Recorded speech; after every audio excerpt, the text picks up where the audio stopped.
Oke, waktu sudah 7 menit, dimulai dari saudara.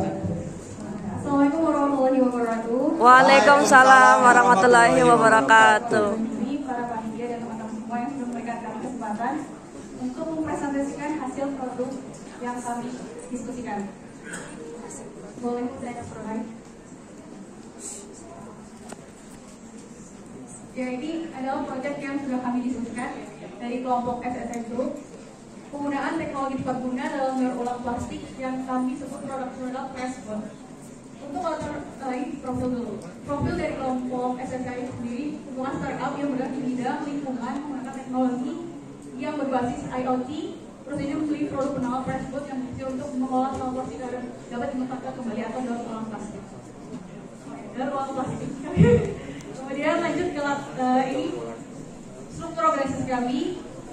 Mungkin langsung saja lihat latar belakangnya. Boleh diklik, ada video.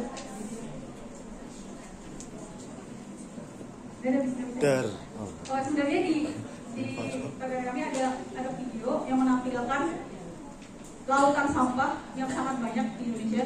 Jadi berangkat dari keresahan masyarakat atau keresahan kami ya tentang sampah plastik yang sangat banyak di Indonesia. Dan Indonesia merupakan penghasil sampah plastik terbanyak kedua setelah China di dunia. Dari hal itu kan bisa dibayangkan sendiri bagaimana banyaknya plastik yang terbuang percuma di TPA atau di lautan seperti itu kan ya. Jadi dari kami melihat potensi di situ. Kalau kami hanya membuang sampah plastik itu saja tanpa ada pengolahan, itu akan menjadi barang yang tidak berguna. Sedangkan jika plastik tersebut kami olah, itu akan menjadi nilai ekonomis yang tinggi. Dari situlah kami berangkat, dan di era digital ini banyak sekali orang yang sudah pandai dalam hal teknologi. Maka dari itu kami mensinergikan latar belakang kami yang untuk mendaur ulang plastik tersebut dengan teknologi yang bernama Pressboard. Pressboard itu sendiri nanti akan dijelaskan oleh teman saya. Lanjut lagi. Yaitu visi dan misi kami adalah visinya mewujudkan pelestarian bumi yang berkelanjutan dan bebas dari pencemaran melalui penerapan teknologi Pressboard yang inovatif dan efisien dalam pengelolaan sampah. Visi-misinya mengurangi dampak negatif sampah, mendorong kerjasama antara sektor publik dan swasta, mengoptimalkan teknologi tepat guna, menyediakan solusi yang terjangkau dan terintegrasi untuk pengolahan sampah, serta membangun kemitraan strategis dengan lembaga pemerintahan, organisasi lingkungan, dan komunitas lokal untuk mencapai tujuan dalam pengolahan sampah yang berkelanjutan. Lanjut. Nah, ini target pasar kami adalah organisasi atau SME yang bergerak di bidang lingkungan, pabrik daur ulang sampah, dan tentunya masyarakat. Lanjut. Oke, ini nanti langsung dijelaskan oleh perkenalkan, nama saya Zaidal Makmur. Saya dari kelompok 1. Ini mungkin untuk UI memang kami belum terlalu mendiskusikannya lebih jauh. Jadi hanya gambaran untuk posisi aja, mungkin bisa di next slide. Next slide juga. Oke, ini adalah lalu pandangan dari si admin. Jadi kami di sini bakal sebuah application yang berbasis dengan integrasinya dengan IoT dan aplikasi iOS ataupun Android menggunakan teknologi Flutter dan menggunakan sebagai backendnya adalah Node.js. Di sini bisa kita lihat ada admin, login, setelah itu ada dashboard yang menampilkan beberapa data. Ada data pengepul, ada di mana data pengepul ini menampilkan semua data. Ada berapa banyak sih jumlah pengepul di wilayah ini. Terus ada data wilayah. Jadi kita bakal memasang di beberapa wilayah menggunakan website ini. Jadi nanti kita buka data. Oh, pengepul ini ada di wilayah Jawa Barat. Oh, pengepul ini ada di wilayah Jawa Timur. Seperti itu. Terus ada di situ data pemasukan sampah. Jadi nanti dari pengepul, sebelum sampai ke pengepul itu ada yang namanya agensi. Yang mana agensi ini yang bakal menampung dari sampah-sampah pengepul. Jadi setelah dari agensi, pulaunya bakal langsung ke pabrik sampah, ke pengelolaan limbah sampah yang bakal diolah lagi menjadi bibit plastik. Jadi dari agensi dimasukkan ke website yang berupa datanya, data dari pengepul mana, di wilayah mana, berapa jumlah kilonya, berapa hasil harga dari pembayaran pembelian dari pengepul. Nanti kita bakal atur berapa lagi sih pendapatan kita, income kita dari hasil penjualan tersebut. Yang mana kalau kita lihat dari flow admin pasti otomatis bekerja sama dengan perusahaan pendaur ulang, pabrik-pabrik pendaur Jangan ulang. terlalu banyak, kita Akan langsung membuat aja. plastik tadi, sampah limbah plastik tadi menjadi benih-benih plastik lagi. Jadi umpamanya untuk flow-nya kita bakal buat, misalkan kita sudah terintegrasi dengan sebuah perusahaan daur ulang, kita bakal lihat berapa sih pabrik ini masuk harga untuk kita menjual sampah kita ini ke mereka. Kita ambil contoh umpamanya 5.000 per kilonya. Jadi kita bisa memberikan harga 4.000. Jadi kita kasih margin 1.000 di sini. Margin 1.000 ini bakal kita jadikan sebagai income kita. Dan 4.000 ini bakal kita bayarkan ke pengepul. Pengepul ini yang nanti mengutip sampah dari lokasi-lokasi TPA segala macam, atau dari, mohon maaf, pemulung, bakal dikutip, dimasukkan ke dalam agensi, dari agensi bakal dilempar ke dalam pabrik.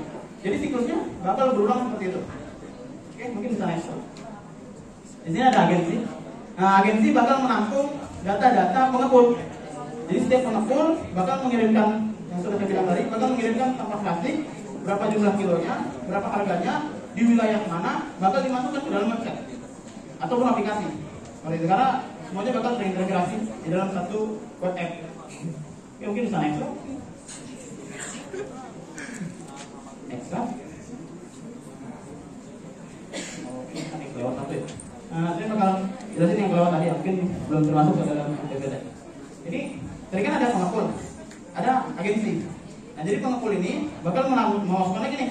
Aku hari ini mau stok berapa sih? Aku stok misalkan ada 100 kilo di sini. Aku stok nih ke agensi. Di agensi mana? Agensi Jawa Barat bawahnya. Berarti di harga Jawa Barat ini kan banyak. Harga plastik itu bermacam-macam.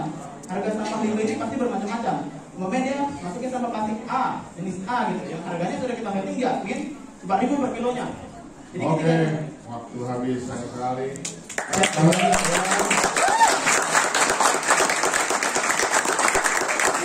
Langsung saja kita menuju ke pertingin. Pertanyaan silakan Dewan Juri. Menarik ya respon ini. Ini apps saya masih belum menangkap jelas dalam sebuah rantai nilai recycling plastik, gitu ya. Jadi ada rumah tangga, kemudian dia lari ke pengepul, sortir ada di pengepul, kemudian lari ke agensi yang menggunakan aplikasi ini. di pengepul juga menggunakan aplikasi. Ya, aplikasi artinya kliennya kan. Iya. Pengepul sebagai kliennya kan. Iya. Agensi sebagai penampungannya, servernya gitu ya. Iya. Di situ kemudian melakukan harga dan sebagainya. Pabrik yang masuk dalam aplikasi ini. Pabrik yang masuk dalam aplikasi. Pabrik tidak masuk ke dalam aplikasi. Karena pabrik itu hanya menerima limbah yang sudah kita kelola, yang sudah di-press tadi dalam bentuk sebuah kotakan-kotakan. Jadi pabrik tidak dimasukin. Kita nggak bisa soal mesin pressnya kan. Kita bisa soal aplikasi. Pabriknya. Pabrik nggak masuk. Nah, kita bukan aplikasinya. Berarti tidak ada rantai nilai yang dipotong. Ada pemotongan rantai nilai melalui sistem administrasi yang sudah kita buat. Jadi kan kita sudah minta nih integrasi berapa sih harga dari pabrik. Kemarin pabrik kasih harga 5.000. Kita potong 1.000 di situ. Margin kita ada 1.000 di situ per kilonya. Jadi kita 1.000, nanti kita jual ke agensi 2.000. Artinya dengan atau tanpa aplikasi ini, Ya. secara konvensional rantai nilainya antara rumah tangga, pengepul, agensi, dan pabrik tidak ada yang berubah, Tidak ada yang berubah. tidak ada yang potong. Kepotong hanya kepotong dari kita. Itu tadi. Saya nggak bicara soal uangnya dulu. Jadi dari alurnya, Oh, alurnya enggak. rantai Kepotong. nilai valuation-nya gitu Iya, ya, nggak nggak ada yang dipotong ya. Enggak dipotong. Hanya dipermudah dengan menggunakan aplikasi ini. Iya. Oke. Kemudian ada aspek lainnya nggak selain itu? Iya. Tadi saya belum sempat jelasin ya, karena harusnya ada di next slide lagi. Jadi kita ada namanya sistem apa? Vending mesin. Kita ada mesinnya itu seperti ini udah pernah ada di Jakarta sebelumnya. Jadi mesin kayak ATM yang kita bisa masukkan dompet tersebut dan akan dikonversi dari melalui e-wallet gitu. Jadi nanti akan konversi. Jadi dari mesin tersebut itu akan kami angkut setiap harinya bisa 3 kali atau bisa 4 kali untuk pengangkutan. Ya nanti akan kami installkan agensi. Jadi selain ada aplikasi tersebut, kami juga ada mesin yang seperti itu, yang mesin plastik. Oke, kamu taruh di mana? Ini lokasi di mana sih? Kami akan kerjasama dengan para ASN yang bergerak di lingkungan. Jadi nanti akan ditaruh di tempat wisata, misalnya kayak di tempat publik kayak misalnya kereta api, bandara atau apa. Ini bicara urban area ya? Ya, jadi nanti. Di mana? Di mana? Anda mau mengangkat ini bisa? Oh, kita sebenarnya wilayahnya di Bandung dulu. Wilayahnya akan di Bandung dulu. Nanti kami juga akan set untuk melihat di wilayah yang lainnya. Tapi untuk saat ini lihatnya di Bandung dulu, karena kita berangkat dari masyarakat. Tadi juga udah ada mesin vendingnya, cuman dihapus. Terus pembayarannya poinnya dalam bentuk apa?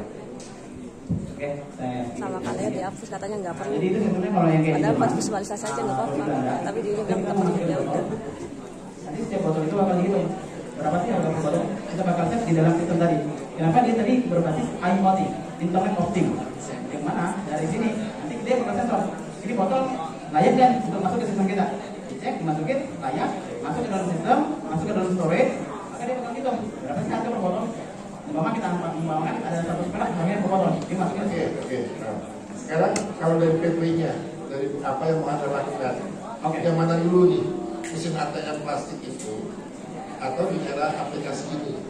Yang bakal kita launchingkan pertama mesin ATM plastiknya dulu. Karena kita melihat banyaknya masyarakat, kita bakal ke masyarakat terlebih dahulu, terutama ke rumah tangga, karena banyak sampah rumah tangga itu rata-rata plastik. Jadi kita bakal taruh di sebuah kompleks, terus bisa jadi kita taruh tadi di sebuah tempat wisata yang ramai. Kita bakal taruh, dimasukin sampahnya, dan nanti di tag menggunakan e-money. Jadi pembayarannya melalui e-money.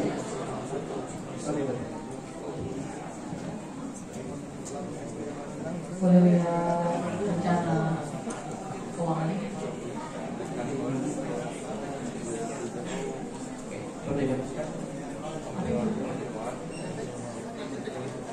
Di sini kita menggunakan anggaran karena kita tadi berbasis IoT. Jadi rata-rata yang di sini adalah barang-barang yang bakal digunakan untuk merakit sebuah mesin data tadi. Jadi menggunakan IoT semua di sini. Ada relay, ada sensor NFC, yang mana sensor NFC nanti bakal kita pakai untuk Redman menggunakan e-money. Terus ada folder, ada macam-macam.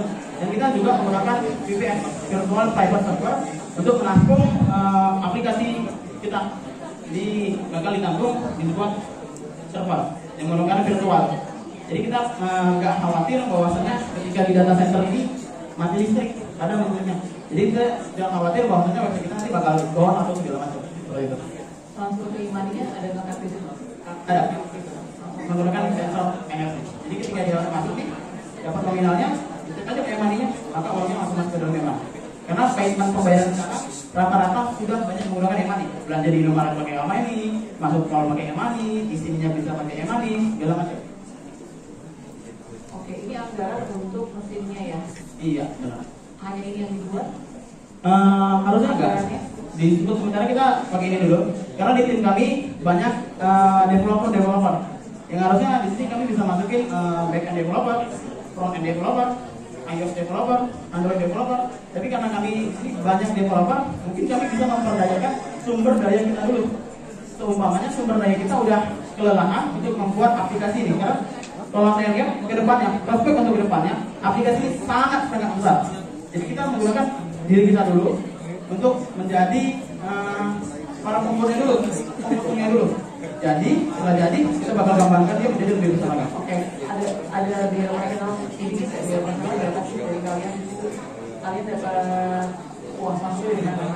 Uang masuk tadi kita dapat dari pemotongan tadi. Yang tadi 1.000 tadi per kilonya.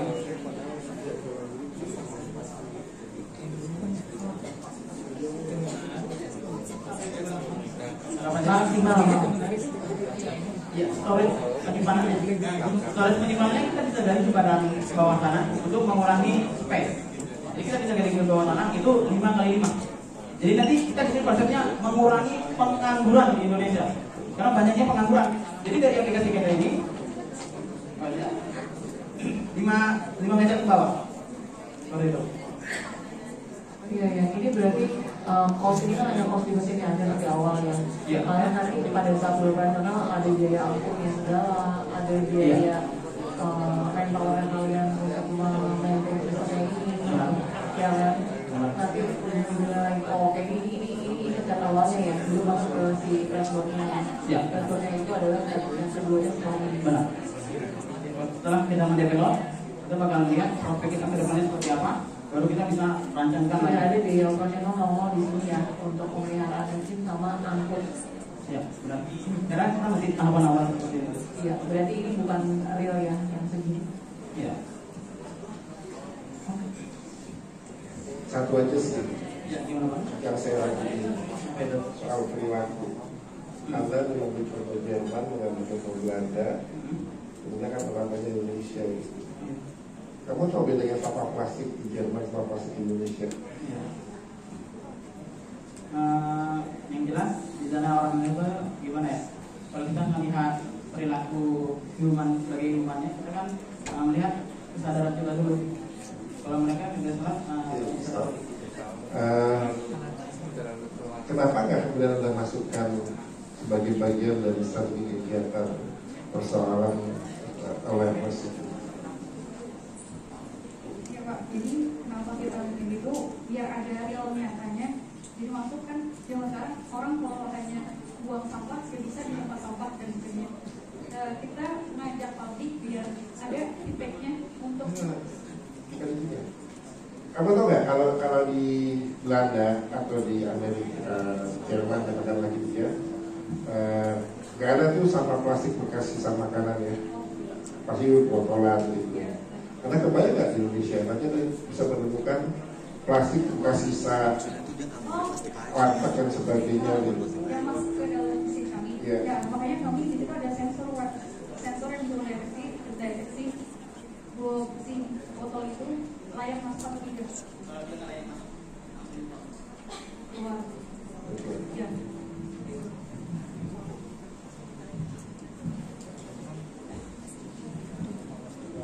Iya, tadi Kak Anggi udah ngomongin soal yang di luar biaya ini, biaya operasional dan kayak tadi kan ada butuh tenaga IT juga ya dan bangunan. Nah mungkin karena mungkin karena dari teman-teman sendiri nanti yang akan mengerjakan, tapi aku sedikit ini ya bahwa ini nanti tetap dihitung dalam nilai uang yang meskipun nanti mengerjakan teman-teman sendiri karena itu nanti kan di dalam anggaran jadi bagian daripada modal juga gitu. Saja di sini. Oke. Baik, terima kasih Bu atas melakukan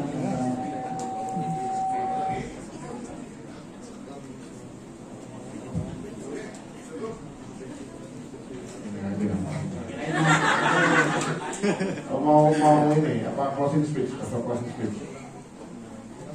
Ambil yang terakhir katanya teh. Nah itu dia. Silakan. Oke, penutupnya teman-teman juga dalam rangka mengatasi masalah lingkungan yang semakin besar diperlukan upaya kolaboratif untuk mengurangi jumlah sampah yang dihasilkan oleh masyarakat. Salah satu solusi yang inovatif dan efektif adalah penggunaan teknologi mesin daur ulang. Nah, proposal ini bertujuan untuk menggagas implementasi teknologi mesin daur ulang sebagai langkah konkret dalam mengurangi sampah dan mendukung keberlanjutan lingkungan. Ya, jadi teman-teman, saya mengajak teman-teman semua yang di sini untuk bersama-sama kita daripada kita membawa plastik, lebih baik kita mengurangi plastik. Jadi dimulai dari diri kita sendiri, kesadaran diri kita sendiri, bagaimana pentingnya bumi. Kalau bumi kita udah hancur, kita mau tinggal di mana gitu. Jadi Betul. mari kita bersama-sama.